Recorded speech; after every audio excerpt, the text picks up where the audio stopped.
बल धामा अंजन पुत्र पवन सुत नामा महावीर विक्रम बजरंगी कुमत निवार कुमत के संगी वंदन विराज सुबेसा कानन कुंडल कुंचित केसा हाथ बजे ध्वजा विराजे कांधे मूंज जनेऊ धागे संगर धुवन केसरी नंदन तेज प्रताप महाजगवंदन विद्या मान दुनियति चातुर रहम काज गरबे को बहादुर चरित सुन के तो रसिया राम लखन सीता मन बसिया स्वरूप धरि सिय दिखावा विकट रूप धरि लंक जरावा भीम रूप धरि असुर संहारे रामचंद्र के काज सवारे लाए सुग्रीव लखन जियाए श्री रघुवीर हरषि उर लाए रघुपति कीन्ही बहुत बड़ाई तुम मम प्रिय भरत सम भाई राज बदन तुम्हरो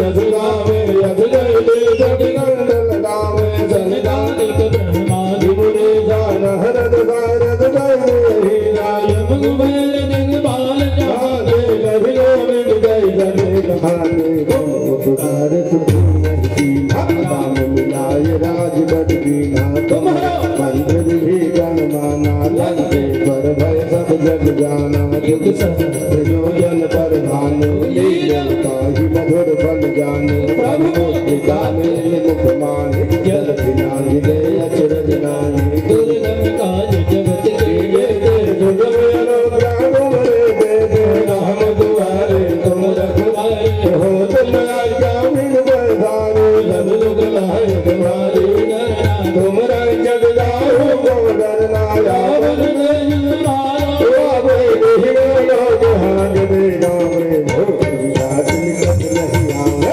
महावीर जब नाम सुनावे यह है जब वीरा जब गंधर हनुमत वीरा सब कटे हनुमान छुड़ावे मन क्रम वचन ध्यान जो लावे सब तपस्वी राजा तिनके काज सकल तुम गाजा और मनोरथ जो कोई लावे सोई अमित जीवन फल पावे चारों जुग प्रताप तुम्हारा है बरसे दुनियारा साधु संत गए तुम रखवारे असुर निकंदन राम दुलारे अष्ट सिद्धि नवनिधि के दाता असुर दीन जानकी माता राम नारायण तुम्हारे पादा गदा रहो रघुपति राजा तुम्हारी भजन राम को पावे जन्म जन्म के दुख बिसरावे अंत काल रघुबर जाई जहाँ जन्म हरि भक्त धाई और देवता चीतन धरणी हनुमत प्रिय सर्व सुख करणी संकट कट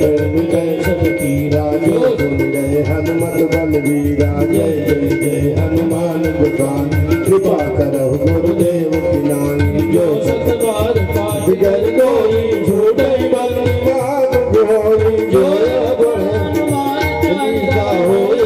दादी गौरी दातुल तेरा दसतार तेरा कीजे नाथ जय महादेरा राम जी से राम राम कहियो कहियो जी हनुमान जी राम जी से राम राम कहियो कहियो जी हनुमान जी कहियो जी हनुमान जी कहियो जी हनुमान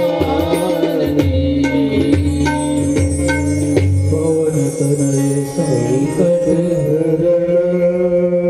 मंगले मूर्ति राम लखन सीता सहित हृदय बसहु सुर हो बोलिए पवन पुत्र हनुमान की जय हो भीमा कर तो सुन लो विनय हमारी।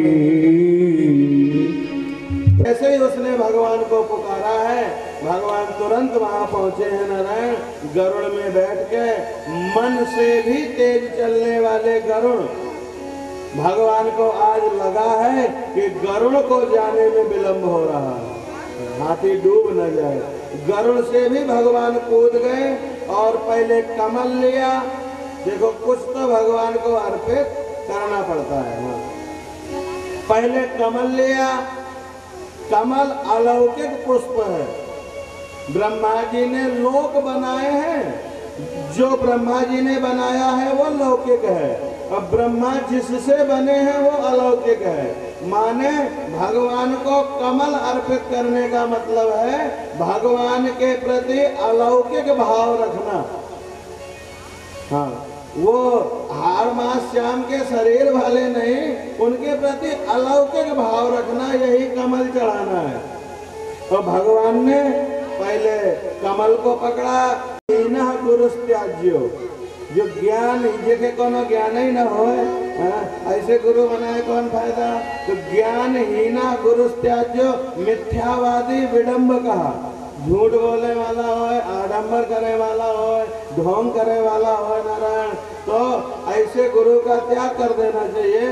क्योंकि जो स्व विश्रांतिम न जानाती परम शांतिम करोति किम, जो खुदे का मन शांत नहीं कर पाया वो दूसरे को शांति कहाँ देगा नारायण। परंतु अगर गुरु में ज्ञान है और वो आडंबर नहीं करते हैं, मिथ्यावादी नहीं है नारायण, उनके अंदर कमियां और दोष नहीं है, और फिर भी उनका त्याग कर दिया जाए तो फिर दरिद्रता और रोग। तो ब्रह्मा जी ने कहा तुम्हारे गुरु में कोई कमी तो है नहीं, गलती तुम्हारी ही थी, इसलिए गुरु का त्याग ना करो, पुरोहित पद में किसी को बैठा लो, वो तुम्हें अच्छे बुरे की सलाह देते रहेंगे, और जब गुरु जी मिल जाएं तो उनको रिझा लेना, मना लेना। बोले देवतन का गुरु बनने लायक, देवतन का पुरोहित बनने लायक कौन है? तो बताया ये संसार के युद्ध में वो खुशी खुशी उसका सुरक्षित जीवन बीत जाता है नारायण। तो नारायण कवच को पढ़ के इंद्र जब लड़ने के लिए गए हैं तो दैत्य लोग पराजित हो गए, देवताओं को अपना खोया हुआ राज्य पुनः मिल गया नारायण। अब इनके पुरोहित बन गए नारायण विश्वरूप, और विश्वरूप देवताओं के लिए हवन करने लगे, पूजन करने लगे, देवतन की बढ़ोतरी हो इसके लिए करने लगे। अब अग्निदेव ने एक बार बताया महाराज ये आपके जो पुरोहित जी हैं ये देवतन के बढ़ोतरी के लिए तो हवन करते हैं, ये दैत्यन को भी आहुति देते हैं। ये दैत्य को आहुति देने का मतलब आप जान रहे हो? विश्वरूप के 3 मुंह थे, एक मुंह से वो वेद पढ़ते थे, एक मुंह से वो प्रवचन देते थे, और एक मुंह से वो मदिरा पीते थे, शराब पिया करते थे। तो ये नशा करना, बुरी चीज खाना पीना, ये दैत्यों को आहुति देना है। तो उन्होंने रोका, बोले महाराज आप ऐसा न करें। एक बार 2 बार रोका, और जब भी वो नहीं माने नारायण तो खड्ग से उनका सर 3 मूड़ काट दिए नारायण इंद्र ने। अब चूंकि इंद्र ने ये काम अपने स्वार्थ के लिए नहीं किया था, जगत के हित के लिए किया था, इसलिए ब्रह्म हत्या तो लगी इंद्र को, लेकिन वो जगत में ही चली गई, जगत वालों ने आपस में बांट लिया। अब नारायण इंद्र ने ये सोचा कि अगर हमारे पुरोहित जी पीने लगेंगे तो फिर धरती में लोगन के पुरोहित जी पिए लागे तो कौन बड़ी बात नारायण। तो अगर पुरोहित ऐसा करेंगे तो फिर कर्म कांड तो मटिया मेट हो जाएगा और सिद्धांत सब नष्ट हो जाएगा। तो ये चीज जब स्वर्ग से शुरू होगी तो धरती में फैलेगी, तो यही रोग खत्म कर दिया जाए। तो उन्होंने यही बताने के लिए ऐसा किया, और वो पाप जगत में चला गया। लेकिन त्वष्टा ऋषि को बहुत दुख हुआ, हमारे महाविद्वान पुत्र को इंद्र ने पहले तो आदर दिया, गुरु बनाया, और बाद में हत्या कर दी। इंद्र को नहीं छोड़ूंगा, इंद्र को मारने के लिए यज्ञ किया है। उस यज्ञ में नारायण सरस्वती की प्रेरणा से यज्ञ के आचार्य के मुख से एक उच्चारण में एक अनुस्वार का भेद हो गया। इंद्र शत्रुन विवर्धस्व, माने वो यज्ञ में कह रहे थे इंद्र को मारने वाला बेटा मुझे होए, वो मांग रहे थे इंद्र को मारने वाला पुत्र, और उनके मुंह से निकल गया इंद्र से मरने वाला पुत्र। इसीलिए नारायण आचार्य जो हैं हमारे, जिनकी विद्या पर, जिनकी शिक्षा पर, जिनके व्याकरण पर हमें बिल्कुल भरोसा हो नारायण, कोई संदेह ना हो, उन्हीं के द्वारा कर्मकांड संपादन कराना चाहिए। जो कम पढ़े लिखे हो उन्हें दक्षिणा चाहे ज्यादा ही दे दे नारायण, हाँ, लेकिन यज्ञ में आचार्यत्व का जो मुख्य कार्य है वो जिन पर हमें पूर्ण विश्वास है, जिनकी जाति पर और जिनके मंत्र ज्ञान पर संदेह ना हो नारायण, उन्हीं के द्वारा कर्मकांड संपादन कराना चाहिए। और उससे वृत्रासुर पैदा हुआ। बोले ये वृत्रासुर को वही मार सकता है जिसके नारायण, जिसने कभी अपने जीवन में कोई कामना ना की हो, इच्छा ना की हो जीवन में, और नारायण कभी क्रोध न किया हो जीवन में, वो ही इस वृत्रासुर को मार सकता है। ध्यान देना, ये जो 2 विश्व युद्ध पीछे हुए हैं जो सिलेबस में पढ़ाए जाते हैं बच्चों को, इन 2 विश्व युद्धों से कई गुना बड़ा युद्ध, सैकड़न गुना बड़ा युद्ध महाभारत का युद्ध हुआ। और महाभारत में जितने लड़ैया और जितने कर्मचारी लगे थे सब मिला के उतने लोग राम रावण के युद्ध में नगाड़ा पीटने वाले लग रहे थे। माने इन 2 विश्व युद्धों से महाभारत का युद्ध बड़ा है, महाभारत के युद्ध से राम रावण का युद्ध कई गुना बड़ा है नारायण। और राम रावण के युद्ध से भी देवासुर संग्राम बड़ा है। देवासुर संग्राम, जब भगवान ने देवतन को अमृत पिला दिया समुद्र मंथन के बाद और दैत्य लोग अमृत नहीं पाए तो बहुत भयंकर युद्ध हुआ था। वो राम रावण के युद्ध से भी बड़ा युद्ध है। तो जब देवासुर संग्राम हुआ, देवता जीते, तो युद्ध में जो हथियार लगे थे, बोले ये इतने हथियार कहाँ रखे जाएं?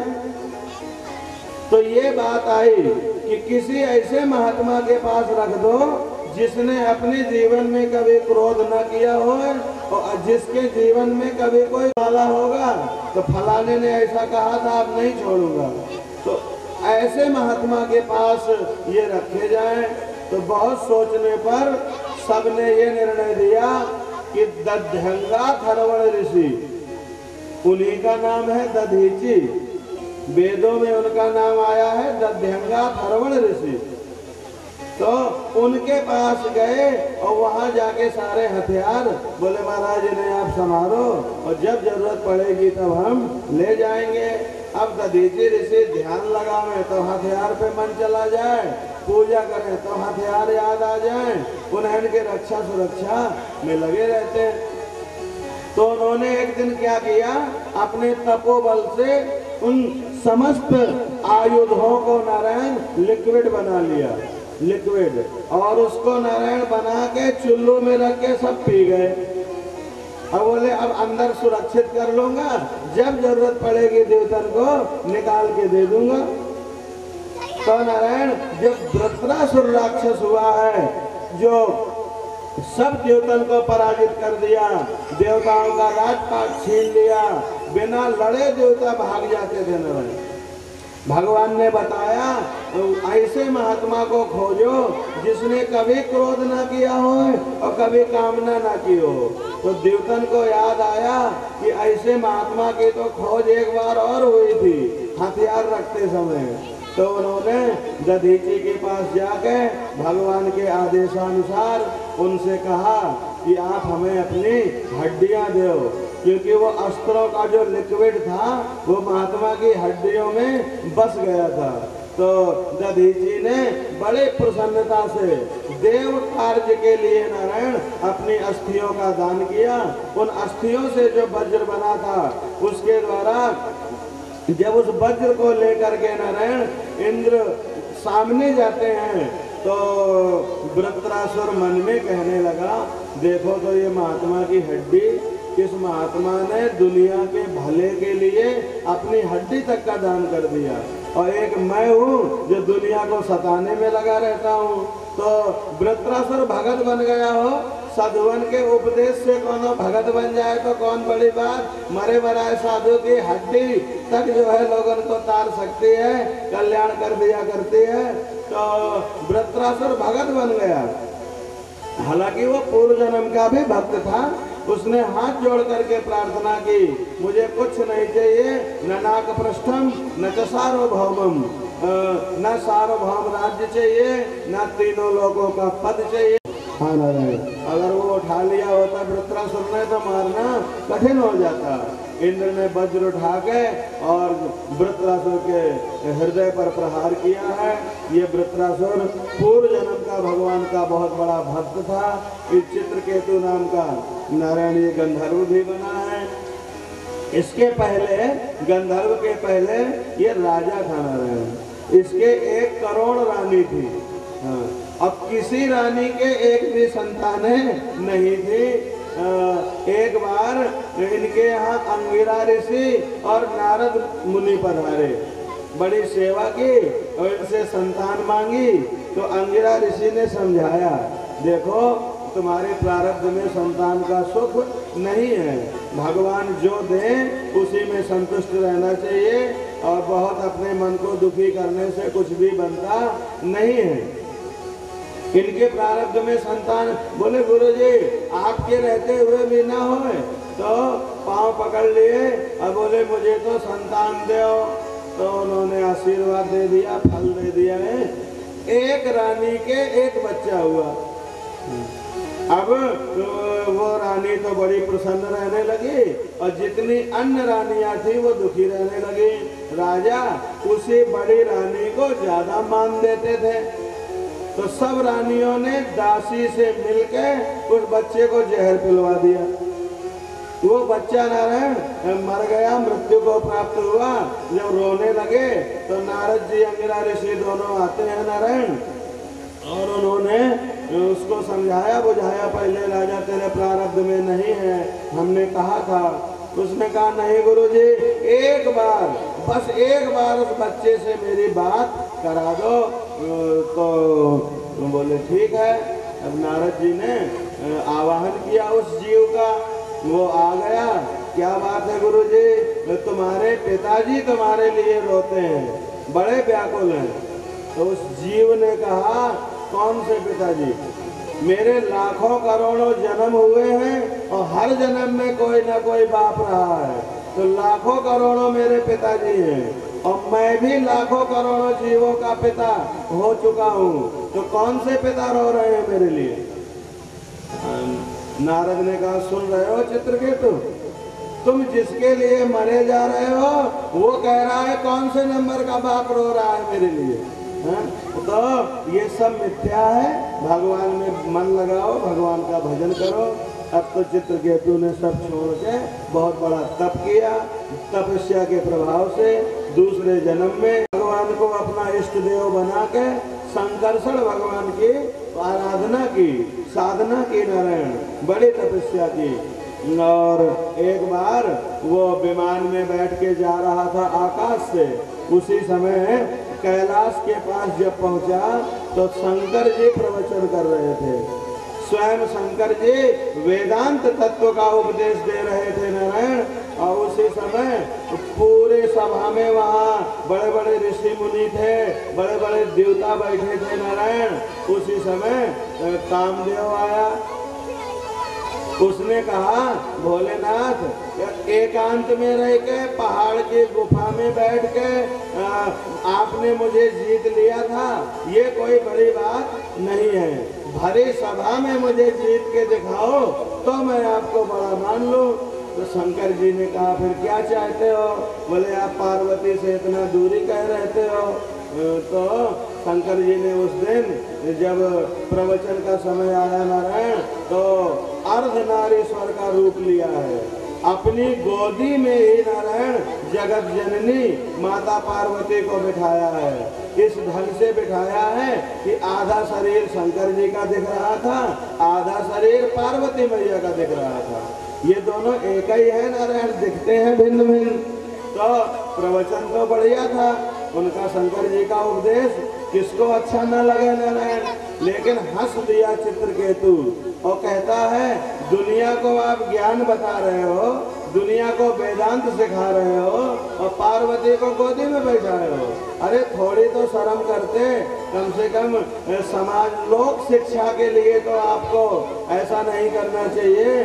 पार्वती जी को गोद में बिठा के उपदेश देते हो। तो शंकर जी तो हंसने लगे, क्योंकि ये समझ नहीं रहा है ऐसा जान के। लेकिन जगत जननी माता जी नाराज हो गई। नारायण शिव और पार्वती, पार्वती लक्ष्मी सरस्वती काली, ये नारायण स्त्री जैसी दिखती हैं, ये स्त्री नहीं है। हाँ। शंकर जी को या विष्णु भगवान या राम भगवान या कृष्ण भगवान ये पुरुष जैसे दिखते हैं। सीता रुक्मिणी राधा पार्वती ये स्त्री जैसे दिखती हैं। इनमें नारायण स्त्री पुरुष का भाव नहीं रखना चाहिए, इनमें तो दिव्य परमात्मा का भाव रखना चाहिए। तेरी बुद्धि में काम बसा है जो तू शिव पार्वती में भी स्त्री पुरुष देखता है, जा तो राक्षस हो जा। तो वह धर्म नारायण वृत्रासुर राक्षस बना था जिसका उद्धार किया गया। और नारायण एक बार दैत्यों की माता जाती है दिति, दैत्यों की माता अपने पति से जाके कहती है कश्यप से कि कोई ऐसा व्रत बताओ जिससे इंद्र को मारा जा सके और हमारे बच्चे हमेशा के लिए इंद्र पद में तीनों लोगों के मालिक बन जाए।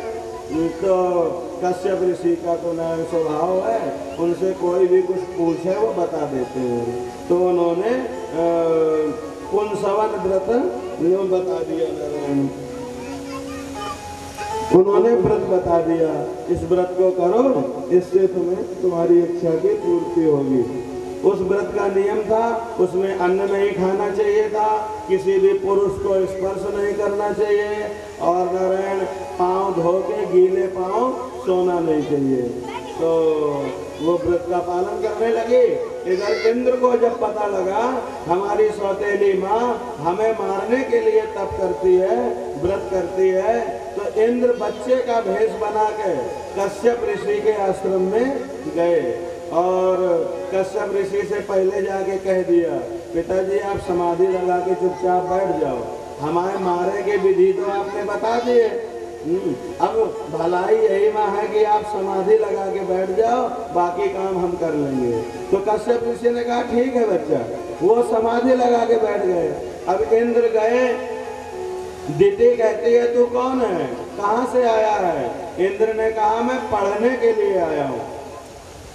तो दिति कहती है अभी तो गुरुजी समाधि में बैठे हैं, अभी जब समाधि से उठेंगे तब तुम्हारी शिक्षा दीक्षा होगी, तब तक मैं क्या करूं माता जी, तब तक मैं आपकी ही सेवा करूंगा। छोटा सा बच्चा बन के गए थे।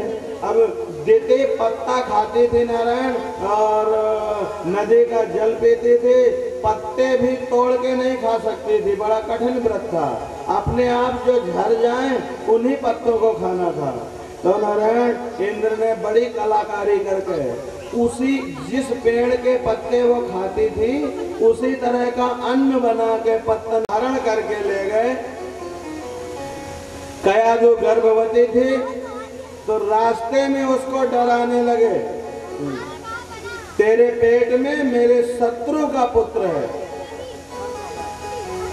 और गर्भ में हत्या करना बच्चे की वो महापाप होता है, अब तेरे पेट में मेरे दुश्मन का बेटा है और दुश्मन को छोड़ना नहीं चाहिए, तो जब तक ये पेट में है तब तक तो इसको नहीं मारूंगा, जब ये पैदा हो जाएगा तब इसको मारूंगा। हाँ, ऐसे डरवाने लगे इंद्र। और आगे नारद जी खड़े थे, तो मिली जुली थी दोनों की बातें। आगे नारद जी खड़े थे, उन्होंने इंद्र को फटकारा, अरे इंद्र तेरी मति मारी गई है, ये क्या करता है? गुरुजी इसके पेट में मेरे शत्रु का पुत्र है, वो जब पैदा हो जाएगा तब मारूंगा, गर्भ में जीव हत्या करना महापाप है। तो नारद जी ने डांटा और कयाधु को उससे छीन लिया नारायण और कहा बेटी ये इंद्र बहुत बिगड़ी हुई बुद्धि वाला है, तू मेरे यहाँ चल और आश्रम में रह। अगर तू महल में चली गई तो ये फिर तुझे ले जाएगा। अब नारायण 10,000 साल तक हिरण्यकशिप ने कठोर तपस्या की जंगल में और 10,000 साल तक नारायण कयाधु रही नारद जी के यहाँ और वो उन्हें भजन सुनाते, पूजा कराते, पाठ करवाते। नारायण कयाधु के गर्भ में जो बच्चा था उसमें भक्ति का संस्कार बड़ा दृढ़ हो गया।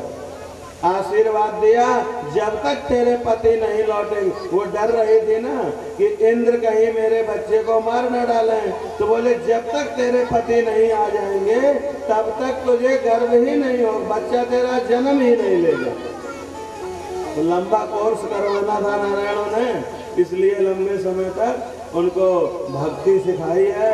और जब हिरण्यकशिप की तपस्या पूरी हुई, बड़ी कठोर तपस्या की थी हिरण्यकशिप ने नारायण, ऐसा लिखा है भागवत में, उसके शरीर का चमड़ा सब गायब हो गया था और खून मांस सब गायब हो गया था, कुछ नहीं बचा था। हड्डियां आधी से ज्यादा झड़ गई थी नारायण, सिर्फ उसके अंदर श्वास हिल रही थी और वो पांव के अंगूठे में खड़ा था, पूरा शरीर अकड़ के लकड़ी हो गया था, देख के लगता ही नहीं था कि ये कोई मनुष्य है।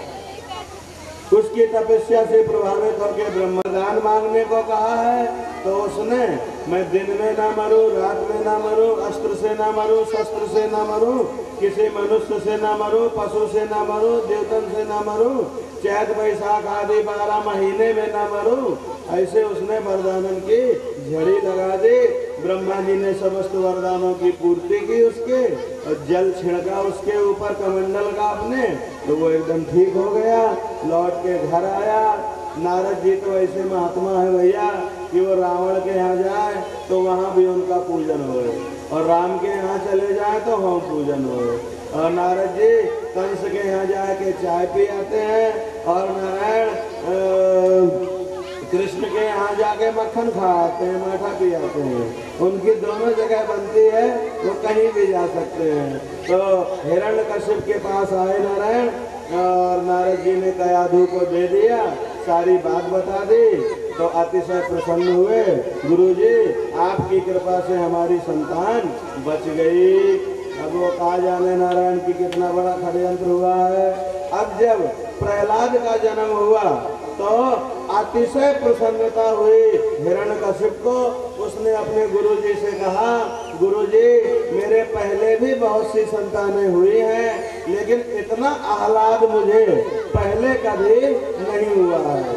शुक्राचार्य जी ने आँखें मूंद के ध्यान में सारी चीजें देखी और कहा, देखो ये बच्चा तुम्हें ऐसी जगह में बैठाएगा जहां तुमसे पहले कोई बैठ पाया, पहुंच पाया नहीं है, इसीलिए इसके जन्म से तुम्हें आह्लाद होता है, तुम्हें अतिशय आह्लाद होता है।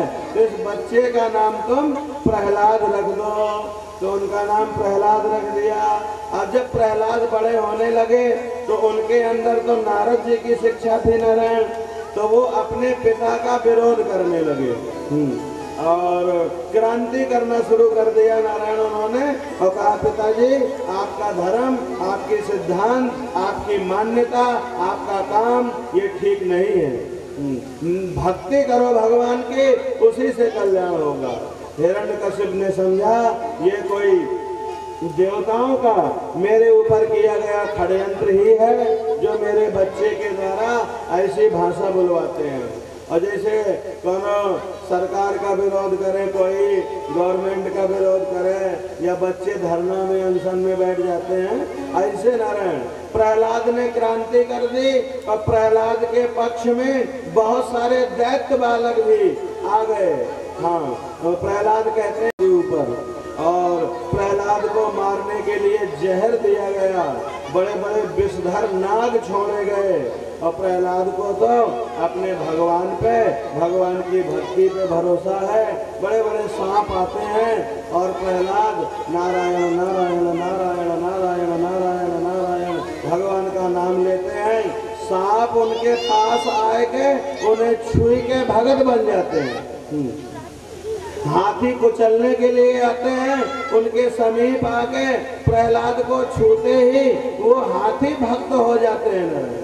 प्रहलाद को पहाड़ से गिराया गया है और भगवान हरि शरणम हरि शरणम हरि शरणम हरि शरणम हरि शरणम हरि, वो पहाड़ से गिराए जाते हैं और गिरते हैं तो जैसे कोनो फूलों में कूदा हो, ऐसे वो कोई प्रभाव नहीं पड़ता। आग में जलाने के लिए उन्हें बिठाया है। हरि शरणम हरि शरणम हरि शरणम हरि शरणम भगवान का नाम लेते हैं, वो आग चंदन की तरह शीतल हो जाती है। और नारायण हिरण्यकशिप ने बिगड़े बिगड़े बड़े बड़े पंडितन का बुलाया, जौन मारण करिया करते थे।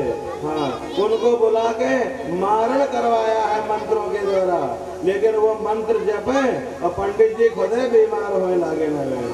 और प्रहलाद तो बस हरि शरणम हरि शरणम हरि शरणम हरि शरणम इतना ही कहते थे। भगवान ने उनकी रक्षा की है। जब किसी के द्वारा भी नहीं मर रहे थे नारायण, तो अंत में हिरण्यकशिप खुद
परम पूज्य गुरुदेव भगवान की जय।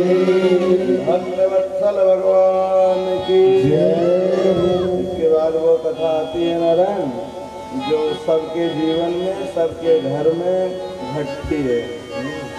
एक गजेंद्र है हाथी, वो सरोवर में पत्नी बच्चों होने लगा। जब उसे कोई सहारा कोई बल नहीं मिला तो उसने अंत में भगवान को याद किया। इधर गज को वो ग्राह मगर खींच के ले जा रहा था। उस हाथी के चारों पांव डूब गए थे, उसका पूरा शरीर डूब गया था, पूरी पीठ डूब गई थी, पूरे कान, पूरा सर और नारायण हाथी के दांत भी डूब गए थे। सूंड भर हाथी की बची थी उसने सूंड घुमाई चारों तरफ, तो एक कमल उसके पकड़ में आ गया। और भगवान वो कमल जितने में कमल पकड़े था, बस उतनी सूंड बची थी, और पूरा हाथी को वो अंदर जो है नारायण ले जा चुका था ग्राह। तो उसने भगवान का स्मरण करते हुए वो कमल भगवान को अर्पित किया है। और जैसे ही भगवान का स्मरण किया है, भगवान को कमल अर्पित किया है, तो भगवान तो ऐसे हैं जो इच्छा रखा करते हैं अपने मन में कि कोई हमसे अपने रक्षा की अपेक्षा करे। रक्षा इच्छाम अपेक्षते, भगवान की कोनो इच्छा अपेक्षा किसी से नहीं है, लेकिन एक अपेक्षा रहती है कि कोई अपनी रक्षा की इच्छा हमसे करे। तो जैसे ही उसने भगवान को पुकारा है, भगवान तुरंत वहां पहुंचे हैं नारायण। गरुड़ में बैठ के मन से भी तेज चलने वाले गरुड़, भगवान को आज लगा है कि गरुड़ को जाने में विलंब हो रहा है, हाथी डूब न जाए। गरुड़ से भी भगवान कूद गए और पहले कमल लिया। देखो कुछ तो भगवान को अर्पित करना पड़ता है। पहले कमल लिया। कमल अलौकिक पुष्प है, ब्रह्मा जी ने लोक बनाए हैं, जो ब्रह्मा जी ने बनाया है वो लौकिक है, और ब्रह्मा जिससे बने हैं वो अलौकिक है। माने भगवान को कमल अर्पित करने का मतलब है भगवान के प्रति अलौकिक भाव रखना। हाँ, वो हार मास श्याम के शरीर वाले नहीं, उनके प्रति अलौकिक भाव रखना, यही कमल चढ़ाना है। तो भगवान ने पहले कमल को पकड़ा, फिर हाथी का सूंड पकड़ के उसे निकाला, और उसके पांव में जो लिपटा ग्राह था, सुदर्शन के द्वारा उसका संहार किया, अंत किया। ये ग्राह, ये काल, इस मृत्यु का अंत सुदर्शन किया करता है। और सुदर्शन का मतलब होता है सिया राम में सब जग जाने। और जो कोई जगत में सब जगह सिया राम का दर्शन करने लगता है, उसको भैया मौत में भी भगवान दिखाई देने लगते हैं। सुदर्शन जब मृत्यु के समय भगवान दिखते हैं, तो मृत्यु फिर उसका कुछ बिगाड़ पाती नहीं है। यहाँ शरीर छूटता है और वहाँ भगवान के शरीर में प्रवेश मिल जाता है। तो सुदर्शन के द्वारा ग्राह का अंत किया जाता है। इस तरह से भगवान ने ग्राह का अंत किया नारायण। इसके बाद दुर्वासा ऋषि को भगवान नारायण ने एक माला दी थी नारायण पहनने को। दुर्वासा ऋषि बैकुंठ में गए थे, उन्हें माला दी थी। वो माला लक्ष्मी जी ने अपने हाथ से लगाए हुए फूलों के पौधों से फूल तोड़ के नारायण के लिए बनाई थी, और नारायण ने वो माला दुर्वासा को दी थी। दुर्वासा ने वो माला इंद्र के गले में डाल दी, इंद्र को दे दी। अब इंद्र तो नारायण बड़े संपत्ति वाले, वो छोटी मोटी चीजों का कहाँ ध्यान देंगे, तो उन्होंने वो माला निकाल के हाथी के गले में डाल दी।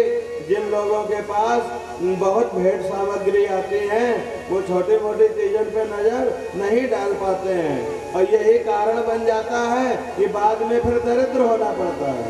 हाँ नारायण, कोई भी प्रेम से, सम्मान से, आदर से कितनी भी छोटी चीज दे, उसको कभी छोटा नहीं जानना चाहिए, उसके महत्व को समझना चाहिए। एक बार इंद्र हाथी में बैठे जा रहे थे, तभी दुर्वासा वहां से निकले। दुर्वासा को देख के इंद्र हाथी से कूद पड़े और जमीन में लौट के प्रणाम किया। तो दुर्वासा ने कहा, देखो तो इंद्र को सब बुरा बताते हैं और ये कितना नम्र है, मुझे प्रणाम करता है। तो प्रसन्न होने पे कुछ देने की इच्छा हुआ करती है, ये स्वभाव है ये सबका नारायण। जब खुशी होगी, और वैसे भी देख लो नियम है, लोग कहते हैं खुशखबरी है, तो क्या खुशखबरी है, बोले कुछ दो तो बताएंगे। हाँ, और खुशखबरी सुनाते हैं लोग तो कुछ ना कुछ मांग लेते हैं। खुशी होने पे कुछ देना चाहिए। और नीति शास्त्रों में तो ऐसे कहा है नारायण, प्रसादो निष्फलो यस्य क्रोधस्यापि निरर्थका तम नरम ना विसेवेत। हाँ, जो कोई खुशी होने पे कुछ देता ना हो या खुशी होने पे कुछ दे ना सके, और जो कोई नाराज, नहीं गलत मतलब लगा लोगे, माने व्यक्ति का व्यक्तित्व तो ऐसा होना चाहिए कि अगर वो नाराज हो जाए तो नुकसान हो लगे, और अगर वो खुशी हो जाए तो माला माल कर दे। हाँ, तो प्रसादो निष्फलो यस्य, जो प्रसन्न होने पे कुछ दे ना सके, देता ना होए, और क्रोधस्यापि निरर्थका, जो गुस्सा होने पर भी जिसके हमारा कोई नुकसान ना हो सके, बोले ऐसा आदमी तो जली हुई माचिस की तीली है। हाँ, उससे व्यवहार रखे कौन फायदा है। हाँ, नारायण। तो दुर्वासा ऋषि प्रसन्न हुए, और प्रसन्न होने पे कुछ देने की इच्छा होती है नारायण, तो उन्होंने अपने गले से माला उतार के इंद्र को दे दी, और पुष्प में लक्ष्मी का वास होता है। इंद्र ने वो माला हाथी के डाली, हाथी से गिर गई, बहुत लोगों का पांव उसमें पड़ा, कुचली गई माला वो। तो लक्ष्मी जी बिगड़ गई नारायण के ऊपर, और उन्होंने कहा मैंने आपके लिए माला बनाई थी और आपने साधु बाबा को कह दे दी, उनको कदर करनी नहीं आती। और जिसकी बुद्धि संपत्ति के कारण बिगड़ती है वो बिना दरिद्र हुए सुधरता नहीं है। तो लक्ष्मी ने स्वर्ग का त्याग कर दिया, इंद्र का त्याग कर दिया, और समुद्र में चली गई। पिताजी के पास अपने समुद्र में पहुंच गई, समुद्र में नारायण रहने लगी। इंद्र कहने, जब स्वर्ग से लक्ष्मी चली गई तो इंद्र बड़े दुखी हुए नारायण, बिना लक्ष्मी के तो कहूँ नहीं अच्छा लगता, घर में लक्ष्मी ना हो तो घर पर ना अच्छा लगे, और बाजार में लक्ष्मी ना हो तो बाजार में अच्छा ना लगे, मॉल में शॉप में कोई जाए जेब में लक्ष्मी ना हो तो वहाँ भी अच्छा ना लगे नारायण, बिना लक्ष्मी के। तो इंद्र ने कहा स्वर्ग में बिल्कुल अच्छा लगता नहीं है, भगवान के पास जाके। भगवान ने कहा हमारो पास से चले गई है गुस्सा हुई पे, हम क्या करें। तो कहाँ गई, बोले अपने पिताजी के पास गई हैं, समुद्र के पास। तो बोले क्या किया जाए, सब लोग मिलके चलो और समुद्र में ही डेरा जमाओ, और सिर्फ चलो ही मत, वहाँ चल के इतना मंथन मचा दो कि बिटिया खुदे बाहर निकल के आ जाए और कहे हमारे पिताजी का ज्यादा हैरान ना करो, ज्यादा मंथन ना करो, और आप जैसा कहोगे हम आपके साथ चलते हैं। तो नारायण देवता, असुर और मनुष्य तीनों मिलके समुद्र में मंथन करने लगते हैं। मंदराचल पर्वत की मथानी बनाई गई है नारायण, वासुकीनाथ की रस्सी। तो भगवान ने कहा पहले जाके गणेश जी की पूजा करो और बाकी मैं काम देखता हूँ। तो भगवान मजबूत पीठ के जानवर बने। हाँ, ये की पीठ खूब मजबूत होती है।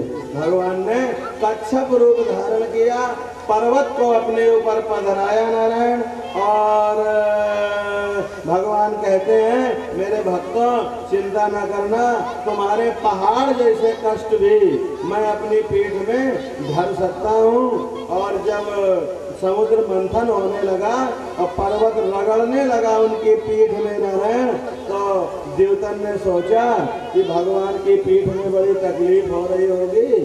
तो पूछा भगवान से फोन करके नीचे कि आपकी तकलीफ तो नहीं हो रही पीठ में। तो भगवान कहते हैं मेरी पीठ में बहुत दिनों से खुजली होती थी, कोई खुजलाने वाला ठीक से मिलता नहीं था। इस पर्वत की रगड़ से मेरी पीठ की खुजली मिट रही है, तकलीफ वकलीफ नहीं हो रही नारायण। ऐसे माने भक्तन के लिए जो पहाड़ जैसे संकट हैं, भगवान के लिए वो पीठ के खुजली आए हो उनका कोनो फर्क उनसे पड़ता नहीं है। नारायण समुद्र मंथन में सबसे पहले विष निकला है, और जब जहर निकला उसमें जलने लगे सब लोग। तो शंकर जी के पास ले जाया गया और कहा जिसके सर में ज्ञान गंगा है, जिसके शीश में गंगा है, वही विष पचा सकता है। आप ये ना समझना कि भागवत की कोनो कथा ऐसी नहीं है जौन हुई थी और हो गई, हुई थी और हो गई, ये तो सच ही है। भागवत की कथा का ये महत्व है कि ये प्रत्येक कथा हर समय होती है। ये कथा जिन्हें सुनाई जाती है उन प्रत्येक से उनका संबंध है। नारायण 12 साल के बाद या 16 साल के बाद मन में मंथन होना शुरू हो जाता है। ये मन ही मंदराचल है और प्रेम जो है ये वासुकी नाग है। संसार सागर का मंथन किया जाता है। इस कोई अपमान कर देता है, हाँ, कहीं बीमारियां आ जाती हैं, कहीं अपनों की मौत हो जाती है, ये सब जहर है नारायण, ये सब जहर है। तो मंथन से जहर निकलता है। जगत भी नारायण आपकी तरफ अनेक प्रकार के जहर फेंकेगा। लड़ाई झगड़ा बुराई ये सब जहर ही है। इस जहर को कौन पचा सकता है? बोले जी के खोपड़ी में ज्ञान हो वही पचा पाएगा। शंकर जी के सर में गंगा जी है नारायण। शंकर जी रा कह के मुंह खोलते हैं और फिर जहर को कंठ में रख लेते हैं और माँ कह के मुंह बंद कर लेते हैं। आपको एक बड़ा सत्य बताएं, राम नाम कहने से कंठ में अमृत के कण झरा करते हैं। रा कहने के बाद में और माँ कहने के पहले बीच में थोड़ी सी अमृत का बिंदु झरा करता। वो इतना सूक्ष्म होता है नारायण कि वो पकड़ में आता नहीं है। कोई कोई ऐसे हैं जो राम नाम के अमृत का स्वाद जानते हैं। शंकर जी बहुत अच्छे से जानते हैं। तो शंकर जी ने राम नामामृत की डिबिया में वो जहर रखा और रखा कहाँ? कंठ में। कितने लोगों के मुंह में जहर होता है, वो बोले तो इतना गंदा बोलेंगे कि सामने वाले का दिल दिमाग दोनों दुखी हो जाए। तो नारायण मुंह में जहर रखना नहीं। और कितने लोगों के पेटे में जहर होता है, वो मुंह से तो मीठा मीठा बोलेंगे और पेटे में सोचेंगे इसका कुछ बुरा हो जाए, गलत गलत सलाह दे के बोलेंगे। हाँ, गलत हो जाए उसके लिए भी मीठा मीठा बोलते हैं लोग। तो भैया पेटे में जहर रखना नहीं, मुंह में जहर रखना नहीं। शंकर जी ने जगत के कल्याण के लिए अपने कंठ में जहर रखा है। बोले नीलकंठ भगवान की। और इसके बाद नारायण एक के बाद एक 14 रतन जो है समुद्र मंथन से प्राप्त होते हैं। देवता और दैत्यों में आपस में बांटे जाते हैं। स्वयं परमात्मा नारायण जो है धन्वंतरी के रूप में एक हाथ में आयुर्वेद और एक हाथ में अमृत का कलशा लेके प्रकट हुए हैं नारायण। बोलिए धन्वंतरी नारायण भगवान की। ये धन्वंतरी भगवान आयु और स्वास्थ्य देने वाले हैं। जब कोई दवा काम ना करे, कोई उपाय काम, धन्वंतरी भगवान का नाम लेके स्मरण करना चाहिए। या कोई दवा खाए तो धन्वंतरी का नाम लेके खाना चाहिए, तो उस दवा का प्रभाव बढ़ जाता है। तो जैसे धन्वंतरी भगवान प्रकट हुए, दैत्य लोग तो नारायण अमृत का कलश छीन के और भाग गए। अब ये धन्वंतरी भगवान लड़ाई वाले भगवान नहीं है, ये सीधे साधे भगवान है। तो ये तो खड़े रहे आयुर्वेद लिए और सारे दैत्य वहां से भाग गए। देवता थोड़ी दूर भागे और इसके बाद नारायण के पास पहुंच गए, भगवान के पास पहुंच गए। नारायण से बताया अमृत तो निकला है नारायण, लेकिन उसको लेके इसके पहले लक्ष्मी जी निकली है। लक्ष्मी नारायण का विवाह हुआ है। ये लक्ष्मी नारायण का विवाह बार बार होता रहता है नारायण। कुछ लोग तो हर हफ्ते कराते हैं।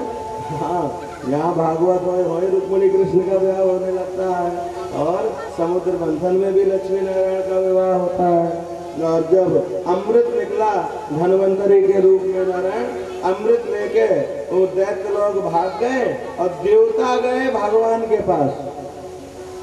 प्रभु वो दैत्य अमृत लेके चले गए हैं। तो नारायण भगवान ने कहा तुम्हें भी उनके पीछे जाना चाहिए, तुम अमृत छीनने उनके पीछे क्यों नहीं गए? देवतन ने कहा जहाँ नारायण होए वहाँ नारायण को छोड़ के अमृत के पीछे भागना ये कोई बुद्धिमानी नहीं है। हमने सोचा कि नारायण को छोड़ के अमृत के पीछे क्या जाना, हम तो नारायण के पीछे जाएंगे। भगवान ने कहा तो चिंता न करो, जो कोई मुझे छोड़ के अमृत के पीछे भागता है वो ना तो अमृत का सुख ले पाता है, ना अमृत का स्वाद ले पाता है। और जो अमृत को भी छोड़ के नारायण और मेरे पास आ जाता है वही छक छक के अमृत पीता है। और नारायण फिर भगवान ने एक ऐसा रूप बनाया है मोहिनी का। कहा कि देखो मेरा मुंह तुम लोग मत देखना, हाँ ये वो रूप है जिसको देख के जगत तो छोड़ो स्वयं शंकर जी मोहित हो गए थे। हाँ, और मोहिनी रूप बना के भगवान दैत्यों के बीच में जाते हैं नारायण और अपनी चंचल बातों चंचल चितवन से सबको मोहित कर लेते हैं। और बात बात में वो दैत्य लोग भगवान मोहिनी नारायण का विश्वास बनाने के लिए, विश्वास पाने के लिए नारायण अमृत का घड़ा ही उन्हें सौंप देते हैं। नारायण कि आपन शुद्ध बुद्ध न रह जाए, अपना होश न रह जाए, उसे प्रमदा कहते हैं। जिसको देख के नशा आवे मद आवे, तो भगवान ने प्रमदा का रूप बना के वहाँ गए हैं। अब उन दैत्यन का तो अपन होश ही नहीं रह गया। और तुम कौन हो, कहाँ से आई हो? भगवान ने कहा मुझे कुछ पता ही नहीं है कि मैं कहाँ से आई हूँ, कहाँ रहती हो? भगवान ने कहा जो मुझे बुलाता है मैं तो उसी के यहाँ चली जाती हूँ, उसी के साथ रहने लगती हूँ। अब भगवान तो सही कह रहे थे अपनी बात, लेकिन सुनने वाले अपनी अपनी बुद्धि से सुन के समझ रहे थे। उनने सोचा ये कोई वैश्या स्त्री होगी जो हर जगह रहती होगी, हर जगह चली जाती होगी। तो दैत्यों ने कहा तुम हमारे साथ रहो, आज तक हमने ऐसी स्त्री देखी नहीं है। भगवान ने कहा हम रहे तो, लेकिन खाएंगे का? अरे बोले खाए के कमी है का? ये देखो तुम कहोगी तो अमृत से तुम्हारा पेट भर दिया करेंगे हम। हाँ, रोटी वोटी की तो बात छोड़ो। तो भगवान ने कहा देखो जो कोई भाई का हिस्सा खाता है वो जान लो कि पाप ही खाता है। और तुम लोग नारायण इंद्र देवतन के हिस्से का अमृत लिए घूम रहे हो, तो तुम देवतन का हिस्सा खाने वाले हो, माने भाई का हिस्सा खाने वाले हो। और भाई का हिस्सा खाना मतलब पाप भक्षण करना, बिना उसकी मर्जी के, बिना उसकी इच्छा के उसको लेना मतलब पाप खाना है। तो मैं तुम्हारे साथ रह के पाप की भागिन नहीं बनूंगी। तो बोले फिर कैसे हमारे साथ रहोगे? बोले अगर देवतन को उनका हिस्सा दे दो तो मैं साथ में रहूंगी। तो भगवान ने देवताओं को अमृत पिलाया है नारायण, और दैत्य लोग भगवान की रूप माधुरी का पान करने लगे हैं। जब राहु केतु, एक ऐसा दैत्य था जो बड़ा बूढ़ा था नारायण, बुजुर्ग था, उसको आंखों से दिखाई देता नहीं था।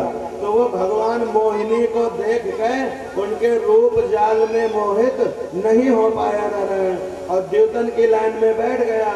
परंतु भगवान ने जानते हुए भी कि ये दैत्य है, पंक्ति भेद नहीं किया, लाइन में जो बैठा था सबको बराबर से अमृत पिलाया। और अमृत की परीक्षा लेने के लिए जब सूर्य चंद्र ने कहा नारायण कि ये दैत्य है, तो भगवान ने चक्र को बुला के अमृत की परीक्षा लेने के लिए चक्र चला दिया। तो वो राक्षस एक था, चक्र लगते ही वो दो राक्षस हो गए, एक सर अलग हो गया, धड़ अलग हो गया और दोनों जिंदा हो गए। और दैत्यन का मोह भंग हुआ।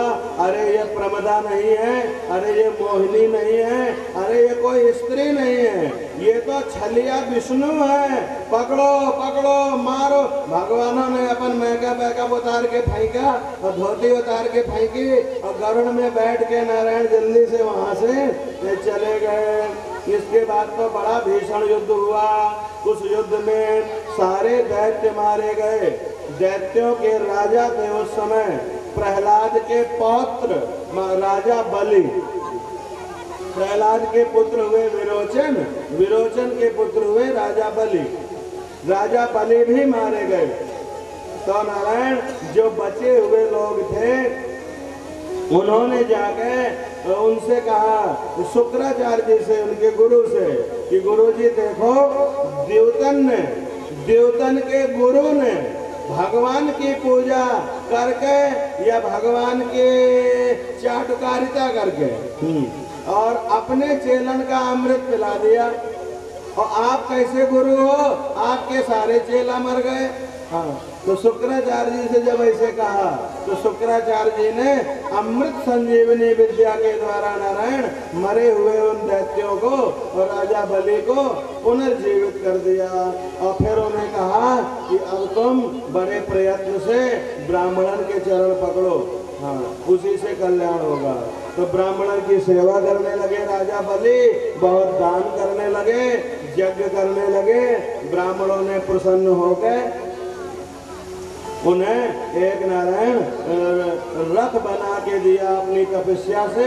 जो भी उसमें बैठे उसको कोई भी पराजित कर सकता नहीं था नारायण। उसमें बैठ के राजा बलि ने तीनों लोगों का राज्य प्राप्त कर लिया, द्यूतन को पराजित कर दिया, तीनों लोगों का राज्य उन्हें मिला नारायण। और इसके बाद नर्मदा किनारे गुरुजी ने कहा अब जल्दी जल्दी 100 यज्ञ पूरा कर लो तो रजिस्ट्री पक्की हो जाए। हाँ, इंद्र पद की पक्की रजिस्ट्री होती है 100 यज्ञ करने से। तो एक के बाद एक यज्ञ करने लग जाए कि उनका बुरा हो जाए।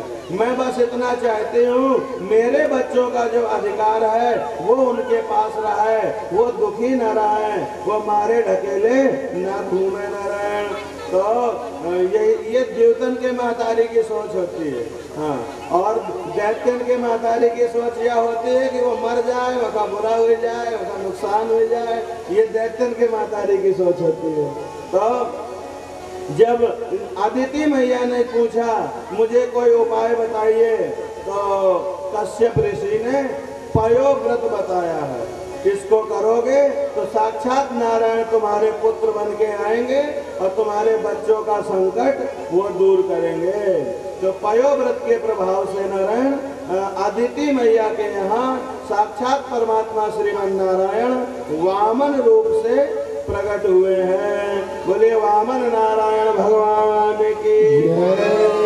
उनका बृहस्पति जी ने जनेऊ कराया है, धरती ने उन्हें खड़ाऊ दी है, आकाश ने उन्हें छाता दिया है नारायण, और अन्नपूर्णा मैया ने उन्हें भिक्षा दी है।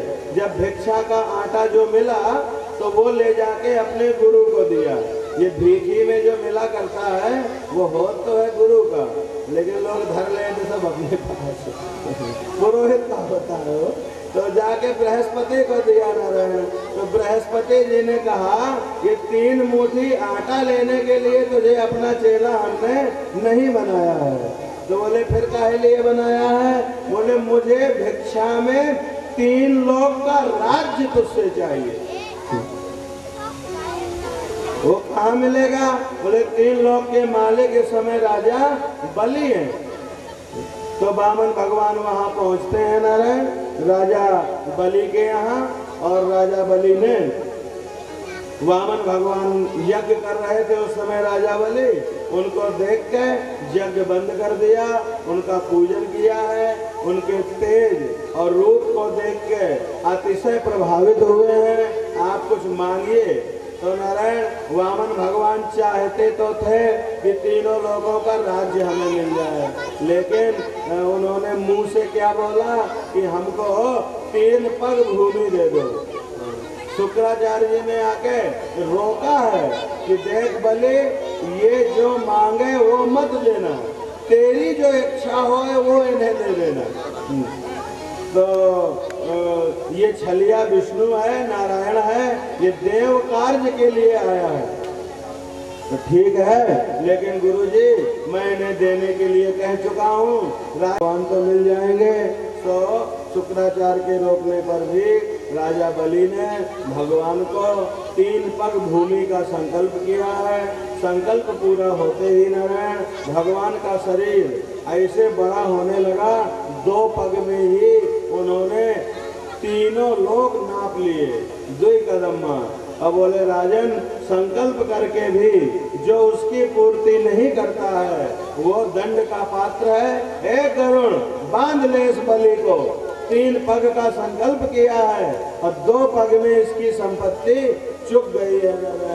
तो विपत्ति तो बड़ी भारी आई, सारी संपत्ति चली गई और बाद में एहसान कौनो नहीं, बांध और दिया गया कि अपराधी हो। तो उसने समझ लिया मेरे बुद्धि में अभिमान था, मैं ये सोच रहा था कि देने वाला मैं हूँ, लेकिन हकीकत तो ये है कि सब कुछ परमात्मा का है, परमात्मा को कौन क्या दे सकता है। तो ये जो मेरा अहंकार है, जो 1 कदम आपका बचा है नारायण, उससे मेरा अभिमान आप नाप लीजिए, मेरे सर में अपना चरण पधराइए। तो भगवान ने नारायण उनके मस्तकों पर पांव रखा है, जिससे बलि के बड़े भाग्य जागे हैं। भगवान ने कहा राजा बलि, कोई हमें 1 चुल्लू पानी दे, 1 तुलसी का दल दे, तो हम उसके हाथों बिक जाते हैं। और तुमने तो हमें तीनों लोगों का राज्य दिया है, तुम ये ना सोचना कि हम तुम्हारे ऊपर नाराज हैं। अभी तुम सुतल लोक में जाके निवास करो और बाद में अगली बार जब सृष्टि बनाई जाए, जब अगली बार इंद्र बदले जाएंगे, दूसरे इंद्र बनेंगे, तो आपको इंद्र पद मिलेगा। तो ध्यान देना, जो अभी सुतल लोक में राजा बलि है वो अगले इंद्र बनेंगे, और जो ये हमारे तुम्हारे हनुमान जी हैं, ये अगले बार जब दुनिया बनेगी तो इनका भी प्रमोशन हो जाएगा, ये ब्रह्मा जी बनेंगे नारायण।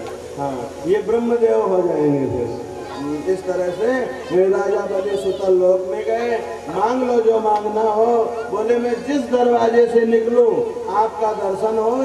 तो भगवान वहाँ पर त्रिविक्रम रूप में विराजते हैं। लक्ष्मी जी ढूंढने लगी, हमारे भगवान कहाँ गए। नारद जी ने बताया वो सुतल लोक में चौकीदारी करते हैं। लक्ष्मी जी सावन के महीने में नारायण वहाँ जाती हैं, बलि राजा को अपना धर्म भाई बनाती हैं, और रक्षाबंधन के दिन उनके हाथ में राखी बांध के ऐसे नारायण उनके हाथ में रक्षा बांधती हैं। हमारे भैया की लंबी उम्र हो, ये हमेशा सुखी और सुरक्षित रहें। तो बलि कहते हैं बहन तुझे जो मांगना हो मांग ले। लक्ष्मी जी कहती हैं ये जो आपका पहरेदार है यही हमें दे दो, इन्हें मुक्त कर दो बस। तो भगवान वैकुंठ में जाते हैं और वहाँ भी पहरा देते हैं। इस तरह से नारायण ये वामन भगवान की भी कथा पूरी होती है। इसके उपरांत मत्स्यावतार की कथा आती है। धरती का जब संहार होने को होता है तो भगवान मत्स्यावतार लेते हैं और उसमें मनु की रक्षा करते हैं। जब प्रलय आता है तो हाथी के सूंड के बराबर मोटी मोटी धार का पानी लगातार 100 साल तक गिरता रहता है। सारी दुनिया चुक जाती है, सारी धरती घुर के बह जाती है। उस समय ये पूरी पृथ्वी गायब हो जाती है, एक नाव का रूप ले लेती है। उस नाव को भगवान नारायण जो मछली का रूप बना के आते हैं उनकी पूंछ में बांध दिया जाता है, और नारायण एक व्यक्ति बचता है बस, भगवान मनु उसमें बैठ जाते हैं और एक एक बीजा हर चीज का सैंपल के रूप में वो रख लेते हैं वही में। और इसके बाद जैसे पानी बरसता रहता है और पानी का स्टेटा बढ़ता रहता है, दुनिया तो खत्म हो जाती है आकाश में, और उसके ऊपर वो नाव, और नाव में मनु वो तपस्या करते हैं नारायण। तो इस तरह से और जब दोबारा सृष्टि करनी होती है तो एक बीजा से सब बढ़ जाता है और एक मनुष्य से ढेर सारे मनुष्य हो जाते हैं। बोले मत्स्य नारायण भगवान की। मना करते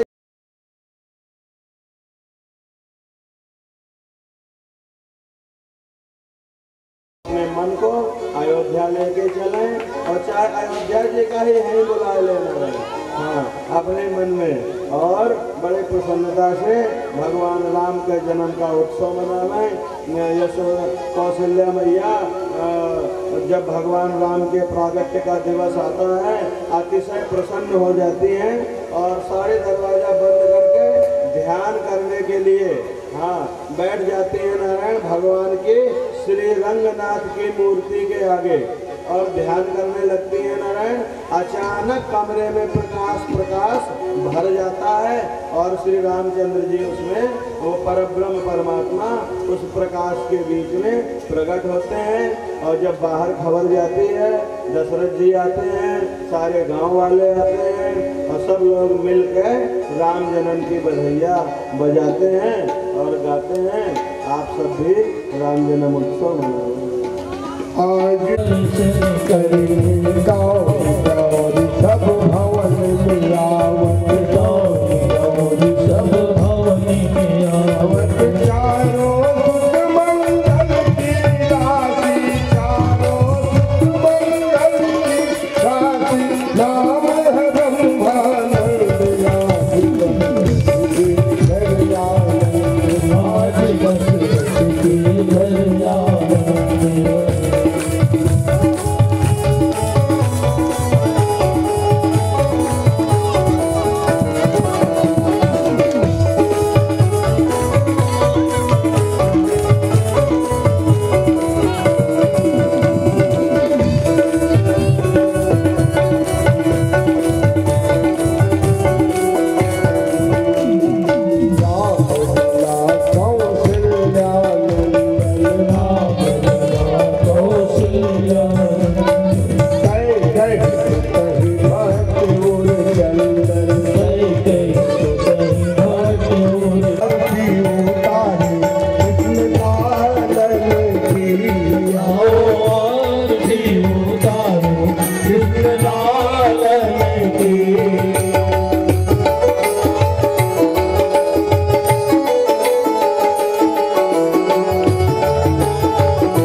कन्हैया लाल की जय, कन्हैया लाल की जय, कन्हैया लाल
बोलिए बालकृष्ण भगवान की जय हो।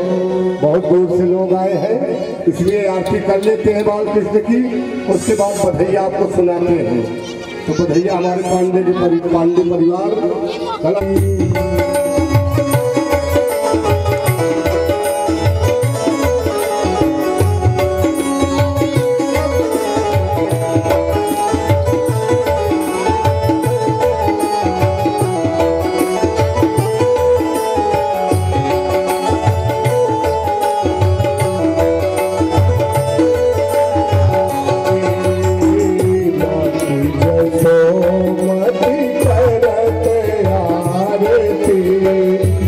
तू यशोमती करत आरती नंद यशोदा मैया करत आरती नंद यशोदा मैया करत आरती गिरधर लाल गोपालन की श्यामा गिरधर लाल गोपालन की आओ आरती उतारो लालन की आओ आरती उतारो कृष्ण लालन की कृष्ण लालन की जग पालन की कृष्ण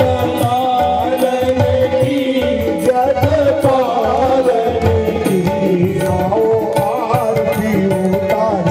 आरती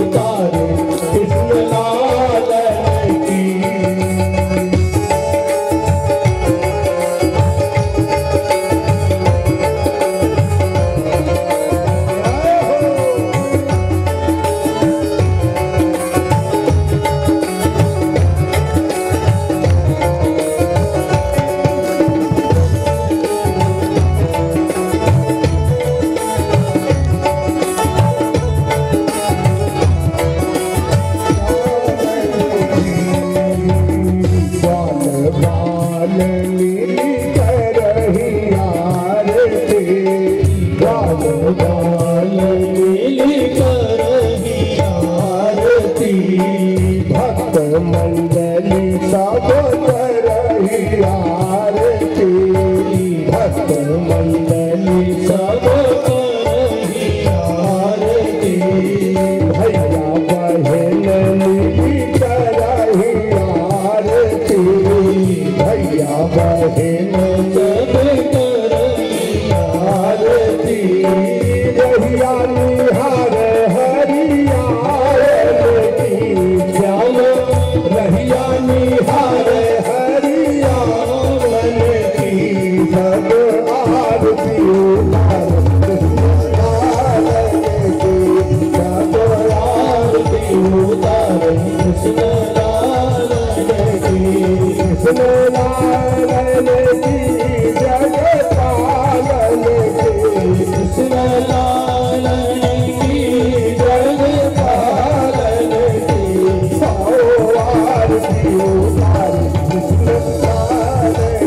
की आओ आरती उतारो कृष्ण लालन की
जलेन शीतलीकरणं ज्वालामाल्येन नमः हे मरत्नेश्वर्यै नमः पदमंत्र पुष्पांजलि हरे ओम जन्मय जंत देवास्तानि धर्माणि प्रथमान्यासन्ना देहनागण्मह्यमानः सचन्त जत्र पूर्वे साध्याः सन्ति देवाः हरे ओम नाना सुगंध पुष्पाणि लाइक करते हैं लेकिन जसोदा जी के यहाँ तो भीड़ लग गई है। ऐसे आप लोगों की जैसे गोपियां कितनी पहुंच गई हैं। अब क्या कह रही है कि लाला जन्म सुनी आई। ये जसोदा माई कहाँ कोने में बैठी हो, हम लोग तुमसे बधाई मांगने आ रहे हैं। अरे लाला जन्म सुनी आई जसोदा मैया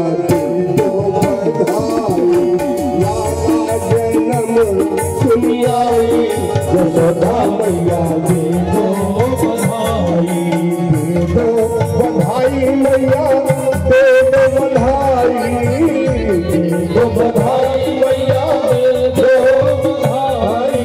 लाला हाँ हाँ लाला जन्म सुनी आई जसोदा मैया